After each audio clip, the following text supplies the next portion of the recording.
Isaiah 64 and verse 6. I thought I might hit you really hard straight up this morning. But we are all like unclean things, and all our righteousness are like filthy rags, and we all fade as a leaf, and our iniquities are like the wind, have taken us away. I was reminded so many times when I come to do my job that when I stand up there in front of the staff or in front of the students or go into my classes or even walk around helping out with playground duty and things like that, that I'm far from adequate to be able to do the ministry that God's put onto my heart. And so many times I'm tempted to sort of take a step back and go, well, hang on, no, I've had a good life. I've done mostly good things, and things have come together for me. I've studied hard, I've worked hard. I was one of those kids that just, my highlight of my week was to go to church. My parents weren't Christians and they were very upset about that. But I thought, geez, you should be pleased. Other kids are out there speeding around and doing all sorts of things. I'm going to church and youth group and everything else. I was in an orchestra. I was actually in 5 different music groups at one stage. And, I thought, well, hang on, I've had a really good life. But when I read Isaiah here, and when I get to 6, I hear, and our righteousness is as filthy rags. I'm like, but that can't be right, Lord. I've tried to be righteous. I've tried to be right standing with you. And you're saying it's like filthy rags? And in actual fact, if you actually read and understand the Hebrew sense of what filthy rags is, and I won't get into that, keep it G-rated, but it's a lot more disgusting than what you can imagine. So hang on a second. My righteousness, my ability to do good stuff and to be right before God is as filthy rags. There's an amazing story later in the Bible of the prodigal son, where you've got 2 sons here, one who runs away and gets involved with everything that's bad, and one who stays loyal to the father. But when the 2 are reunited again, when the 2 sons come back together again, the father is celebrating the son who has returned, despite living a life that's not been so pleasing. He's had a change of heart and he's been transformed by that. Whereas the very son who'd been there the whole time, been loyal and faithful and doing the right thing the whole time, a bitterness grew in his heart as a result of it. And I think, wow, I see some similarities here, Lord. Is there a bitterness growing in my heart? And it's my righteousness is becoming as filthy rags. It scares me a little bit. It worries me that, hang on, do I need to go out there and live this wild life as well and have this transforming situation, epiphany in my life as well?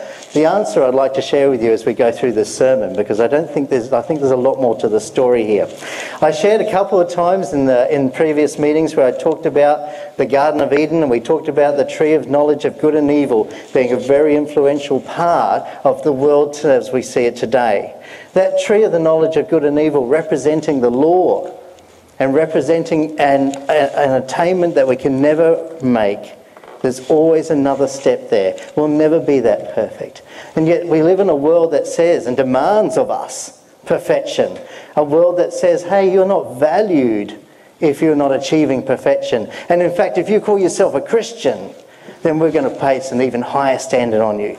And I don't know how many times, but I've been rung up in school and told, but you're a Christian organisation. Come on, you should be doing this and you should be doing that. And we're almost judged by the world in that sense. But even if we're non-Christian, the world sets standards so high that none of us can reach.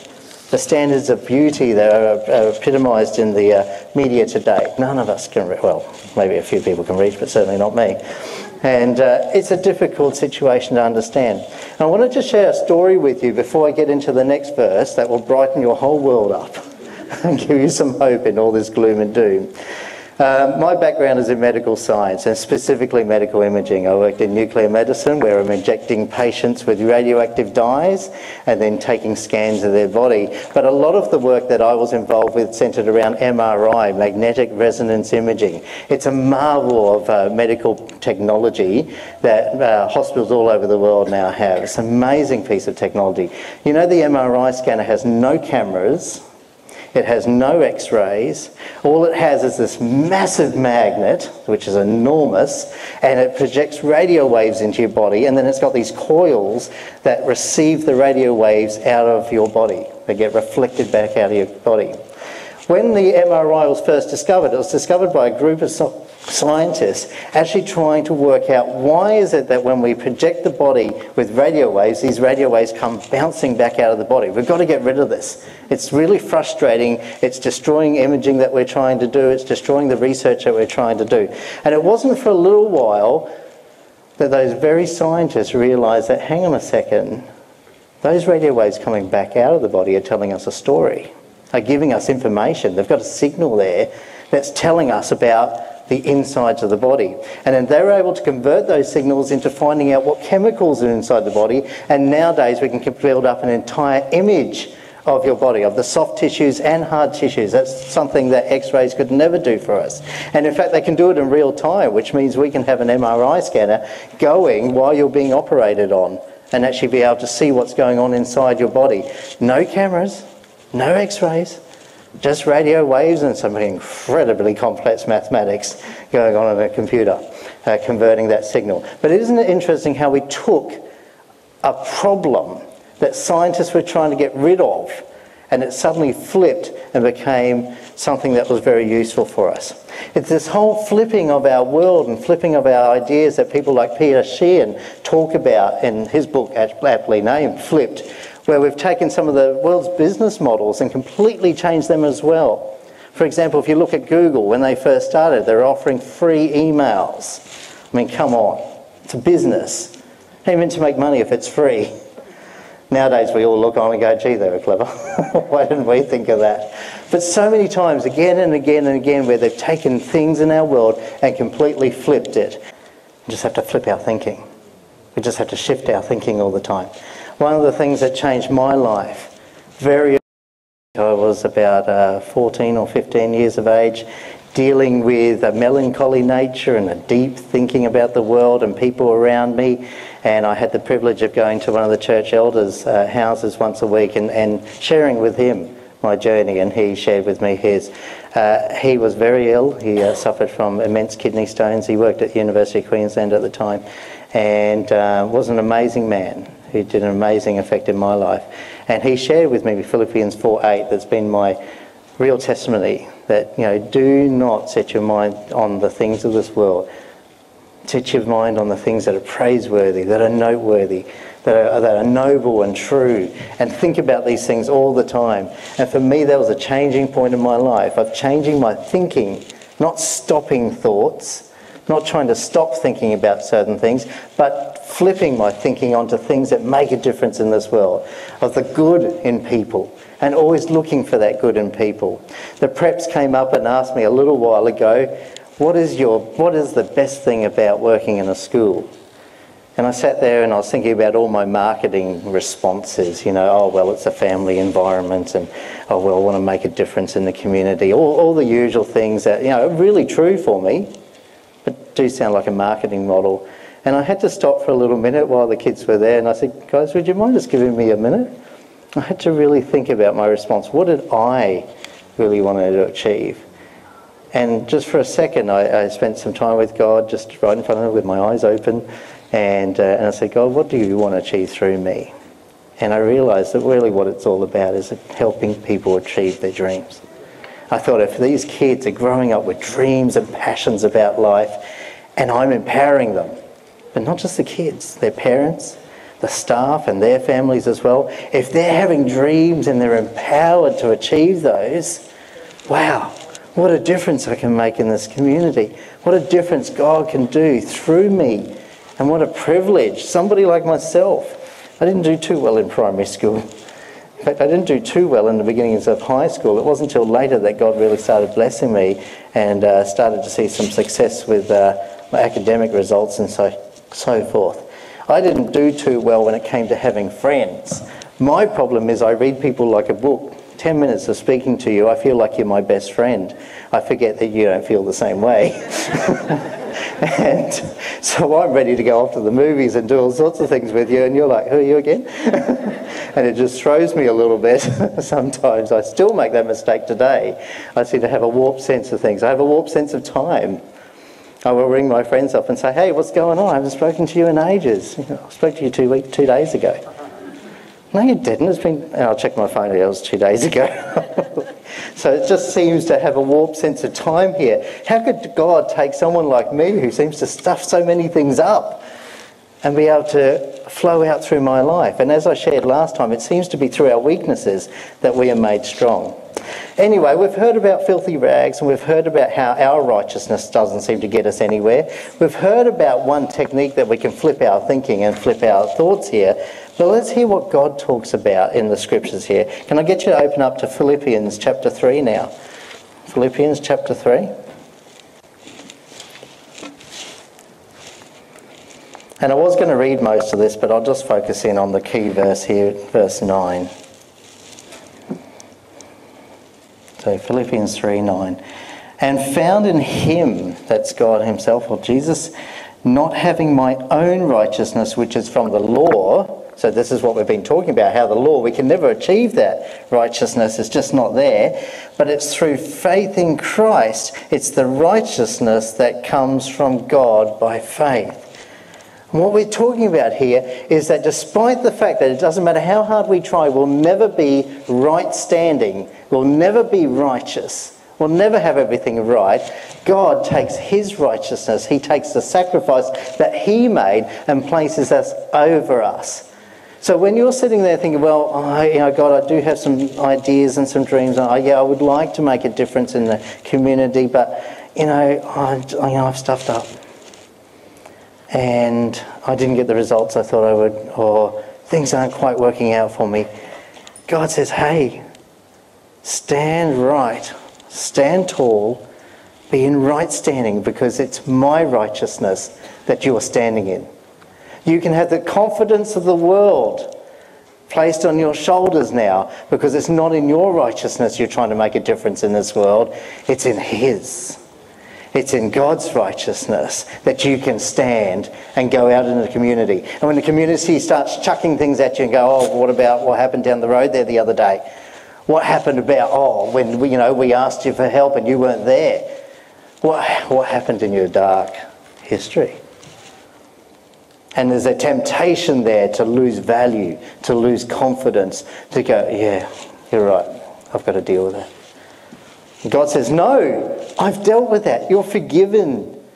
You're right standing in my righteousness. You can stand tall. You can be confident. You can keep on making a difference in this world, because it's not in your strength. It's not in your righteousness, but it's in mine. It's in his righteousness. And he bankrupted all of heaven for us by giving his only begotten Son to make a difference for us. And so for us, you're not valued on your performance anymore, like the media keeps trying to tell us. Your value is not found in how many positions you have, how many friends on Facebook you have, how often you say something and people go, yeah, like on Facebook. Your value is found in what Christ has done for you, the sacrifice that he made for you, and the righteousness of God that pours over your life.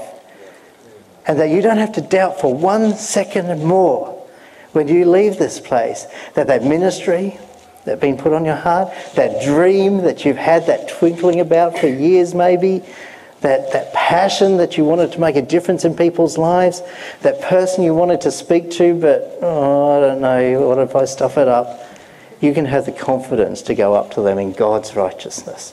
And even if it all goes horribly wrong, you've still got that confidence of God's righteousness in your life, that difference that he makes, that sacrifice that he's made for you, that you can stand tall. And even when they come and knock you down, you get back up again and you stand tall and you go in there again and make a difference. It's something I really believe in. It's about families. It's about sometimes kids minister as much into our lives as we do into theirs. And it's having that confidence and knowing that it's Christ's righteousness that's involved here, not our own. It's about being able to put ego aside sometimes and go, yeah, that's true. Later on he shares the story about how All you need in life is 20 seconds of insane courage or embarrassing bravery to make a difference. And the last thing I wanted to share with that is right at the end of the movie, where the father shares with his two children, the son and the daughter, about how he met their mother and how they came into being. And he says, I was walking past a cafe and I saw your mother. And I looked in there and I was like, wow, that's amazing. And he was like, oh, no, this won't work. I can't walk up to a stranger. And he said, but no, I thought to myself, I need 20 seconds here, 20 seconds of insane courage and embarrassing bravery. And he actually did a countdown with the kids. It's one of the most magical moments in the whole movie, where he walks into the cafe and he's counting down 18, 17, 16, walks up to the table. He sees the lady there and he stands there for a second. 15, 14, 13, doesn't know what to say. The lady's staring up at him. 12, 11, 10. And then he says to her, you're the most beautiful lady in the world. What brings you in here? What would invite someone like myself to be able to sit down and talk to you? And the two kids are just awestruck. And he says, guys, that's when you came into being. That was that moment of insane courage and embarrassing bravery that made you happen, that commenced our family. Can I challenge you guys this morning? When are you going to have some insane courage and some embarrassing bravery to stuff things up and allow God to work through your weaknesses, because it's his righteousness.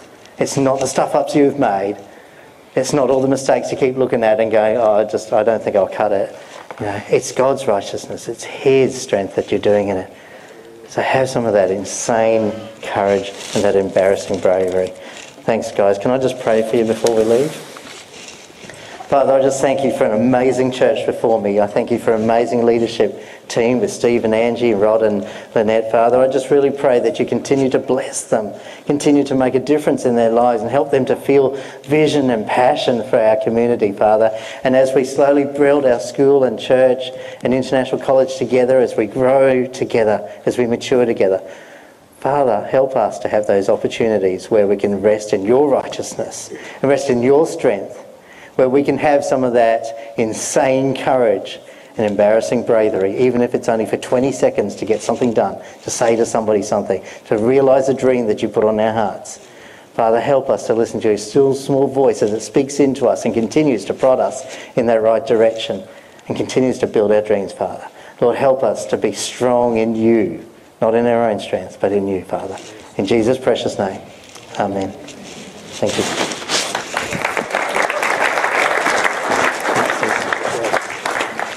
Thanks, Chris.